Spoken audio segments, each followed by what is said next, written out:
Thank you very much, Alden. And so just following from Alden's context in which we arrive in Bonn, certainly as CAN, we recognize the urgency of the problem, and we do certainly want to see the ambition levels related to that very urgency.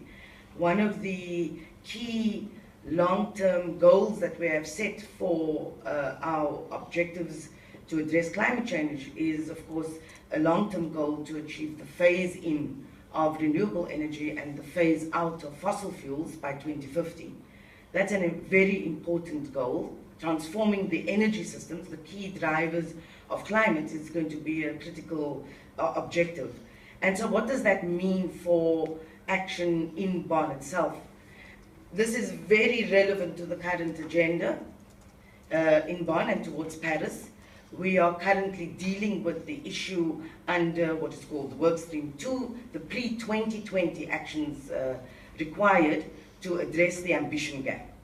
We are facing a huge, what is called a gigaton gap, so the shortfall between what is on the table right now by way of actions that countries have committed to, but what is needed in terms of the science, that gap is a huge gap and is also growing.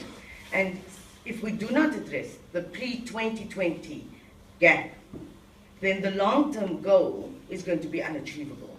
So for us, the key priority here in the Bonn session would be to address the concrete actions taken to address the ambition gap in the pre-2020 period, and we would propose that actions, scaled up actions around renewable energy, energy efficiency does go a long way to addressing that gigaton gap.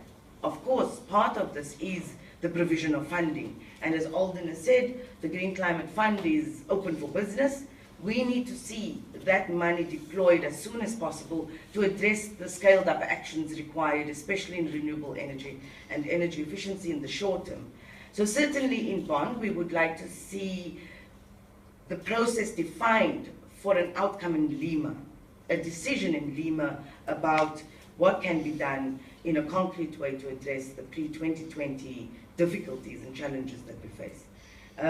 Secondly, of course, as you know, the ministers have arrived. We are going to be listening to what they'll be saying about the commitments around addressing both pre-2020 things, but hopefully already start hearing signals and commitments about the future agreement.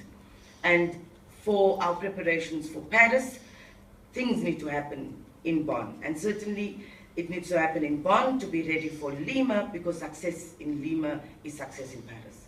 What are those things?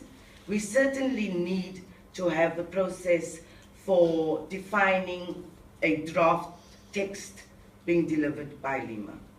So we need to know the timelines around that. We need to know what those elements are for the draft text, and parties need to reach agreement about what those elements are. And then we certainly need to get into some form of negotiating mode. At least by October, we should have something that is ready for negotiation in Lima. That work has to start now in Bonn.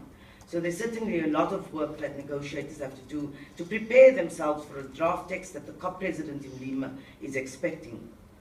The second element is, of course, the big issue, and we've just come out of the ADP plenary. One of the big issues that the co-chairs have defined for discussion and clarity at this Bonn session is in the area of what is called the internationally determined,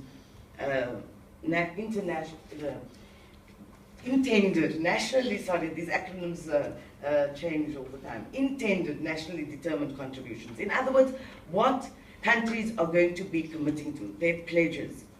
So there are different elements that need to be agreed to about how that will be defined. The one is, of course, all the information requirements that parties would have to submit when pledging, so that there's comparability, there's transparency, we know what we're working with, we can assess the adequacy levels. So that's the one element. The second element is, of course, the process for this to happen. So once parties submit their pledges, and as Alden says, we would want that to happen sooner than later. What do we do with this? How do we actually assess its fairness and its adequacies, the levels of ambition? Does that happen after they've submitted it, between that period to Paris, and hopefully by Paris things would have been ratcheted up. Does this happen after Paris? All these issues are having to be finalized in Bonn. We cannot go into a process beyond this session without that level of agreement defined, because we want countries to go back home and already start working on their pledges. So certainly the time frames are very critical around this.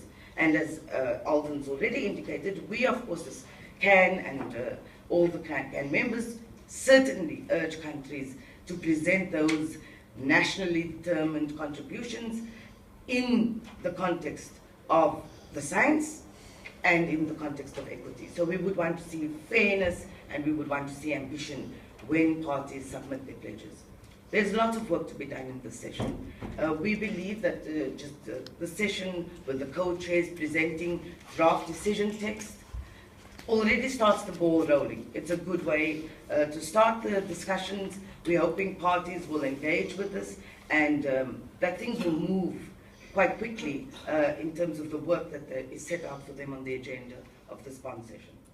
So thanks. Thank you, Alden and Tasneem. I'd like to